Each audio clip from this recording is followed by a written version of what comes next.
கர்த்தருடைய பரிசுத்த நாம ஸ்தோத்திரம். கர்த்தர் இன்னியும் இந்த சாட்சியாக நிற்க வச்சதுக்காக கொடான கொடி நன்றி செலுத்துகிறேன். எனக்கு வந்து போன வாரம் வந்து என்னோட லெஃப்ட் ஐ வந்து கண்ணு சுமுத்தினா வந்து ரொம்ப வலி இருந்தது.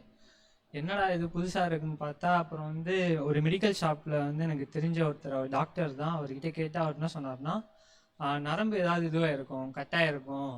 ஏன்னா வந்து நான் வந்து ஸ்டூடியோவில் வந்து நைட் அண்ட் டேவாக வந்து ஒர்க் பண்ணுவோம். அதாவது விடிய கால வரைக்குமே நாங்கள் ஒர்க் பண்ணுவோம். 24x7 வந்து ஒர்க் பண்ணுவோம். ஸோ அந்த டைமில் வந்து ஃபுல்லாக நாங்கள் சிஸ்டம், அப்புறம் மொபைலு, அப்புறம் வந்து கீபோர்டு இதெல்லாம் பார்த்துட்டே இருக்கனால ரொம்ப கஷ்டமாக இருக்கும். எப்படி சொன்னோம்னா, அந்த தூக்கம் இருக்காது, அப்புறம் வந்து ஒர்க்கு ஹெவியாக இருக்கும். ஸோ இதனால் வந்து கண்ணு பயங்கர டயர்ட் ஆகிடுச்சு உங்களுக்கு.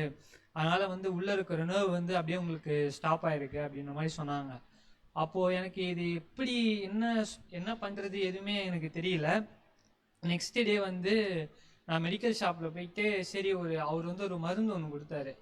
அந்த மருந்து வந்து ஃபாலோ பண்ணலாம்னு சொல்லிட்டு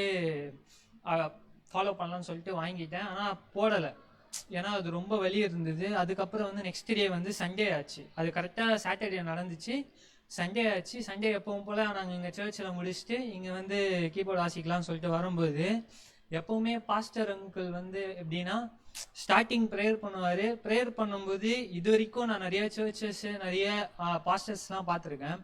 அவங்க வந்து எப்படி சொல்கிறது, ஸ்டார்டிங்கில் வந்து ப்ராஃபன்சி வந்து சொல்ல மாட்டாங்க. எப்போவுமே நடுவில் சொல்லுவாங்க, இல்லை ஒர்ஷிப்பில் சொல்லுவாங்க, இல்லைனா எண்ட் ஆஃப் த ப்ரேயரில் சொல்லுவாங்க. ஸோ இந்த மாதிரி சொல்லும்போது பாஸ்டர் நான் உள்ளே வந்து கீஸில் கை வைக்கிறேன், இங்கே இருக்கிற யாரோ ஒருத்தருக்கு வந்து கண்ணில் வந்து ப்ராப்ளம் இருக்குது, நர்வ் வந்து கட்டாயம் இருக்குன்னு சொல்லிட்டு ப்ராஃபன்சி சொல்கிறாரு. அப்போது அது எனக்கு மட்டும் தான் தெரியும், அது யாரை சொல்கிறாரு, எதுக்காக சொல்கிறாருன்னு சொல்லிட்டு.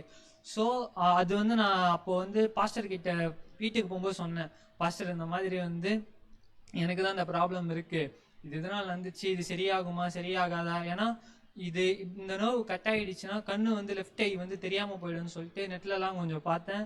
எனக்கு ஒரு பயம் வர வந்துருச்சு. ஐயோ கண்ணு என்னதான் போயிடுச்சுன்னா என்ன பண்ணுறது, அதை வச்சு தானே லைஃப் மூவ் பண்ண முடியும் அப்படின்னு சொல்லிட்டு ரொம்ப பயம் வந்துருச்சு. அப்போது வந்து பாஸ்டர்கிட்ட சொன்னேன், பாஸ்டர் நான் வந்து இன்னைக்கு நான் வந்து உங்ககிட்ட ப்ரேயர் பண்ணிவிட்டு நான் போகிறேன், எனக்கு வந்து இந்த லெஃப்ட் ஐ வந்து சரியாயிடுச்சுன்னா நான் வந்து கண்டிப்பாக நான் வந்து சாட்சி சொல்லுவேன் ஃபஸ்ட்டு நெக்ஸ்ட் வீக்கு அப்படின்னு சொல்லிட்டு சொன்னேன். அதே போல் அங்கிளும் வந்து எனக்காக ப்ரேயர் பண்ணாங்க. நானும் டெய்லி என் கண்ணுக்காக வந்து நானும் ப்ரேயர் பண்ணேன். ஸோ ஏசப்பா வந்து எந்த ஒரு நர்வ் எதுவுமே கட் ஆகலை. ஜஸ்ட்டு வெறும் எனக்கு தெரிஞ்சு ஒரு 60 ரூபான்னு நினைக்கிறேன் ட்ராப்ஸு, அது மட்டும் போட்டு ப்ராப்பராக சரியாயிடுச்சு. என் கண் இப்போ கிளியராக தெரியுது, எந்த ஒரு வலி எதுவுமே கிடையாது. ஸோ அதுக்காக கோடான கொடி நன்றி தேவனுக்கு நான் செலுத்துகிறேன். தேங்க்யூ.